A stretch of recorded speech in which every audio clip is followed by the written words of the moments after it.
In honor of Black History Month and our Egun, which is Yoruba for ancestors, I want to touch on how indigenous ancestors had extensive botanical knowledge of traditional healing methods through plants, folklore, and spirituality. Over generations, this knowledge has been preserved and passed down through oral traditions from the griots, root workers, and family practice.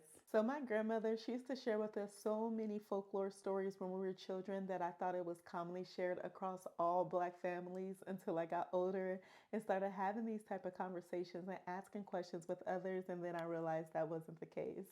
But she would say things like, don't let the birds get to your hair, or God forbid, don't let a bird fly into your home, or don't let anyone sweep your foot with a broom, and there's so many others. So if you came across these stories, if you know, you know. And now that I'm in my adult years, I read this book called Jambalaya by Ia Louisa Tish, and she discusses the folklore sayings by understanding the natural world signs and symbols. Through stories, rituals, and proverbs, she teaches how to reclaim spiritual practices that were often lost or suppressed due to colonialism and the African diaspora's forced displacements. Although many of us are indigenous here to Turtle Island, but my bloodline resides both here in the Americas and to the continents. And with that being said, I do have to give a shout out to Dane Calloway for dropping the knowledge and inspiring me to do my own ancestral research and talking to the elders within my own family to getting to know who we are and where we come from.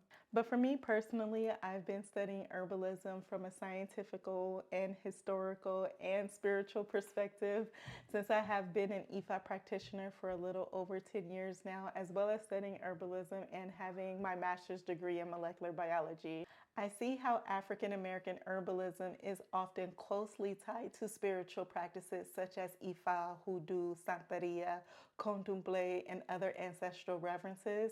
Many African American herbalists historically served as community healers, midwives, and spiritual advisors, Ianifa or Babalawos. In Ifa, herbalism is not just about treating physical ailments, but also about balancing one's spiritual, mental, and emotional well-being. The word Oogun or Iwe Oogun refers to herbal medicine, which includes not only plant pharmacological effects, but also the spiritual potency.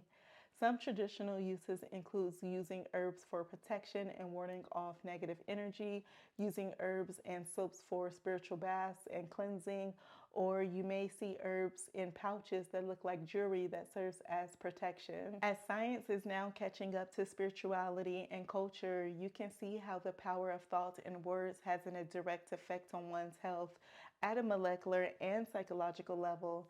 This connection is often studied through epigenetics, and studies show how positive affirmations, gratitude, and mindfulness can affect genes related to cell repair, longevity, and reduce inflammation. In Ifa, this can be kind of connected to Afo-Ashe, which is basically saying what you speak can manifest, whether it's positive or negative. There's also now plenty of clinical research studies confirming the efficacy of herbal medicine in healing and treating various conditions. After all, herbal medicine is not alternative medicine, but the original medicine for healing.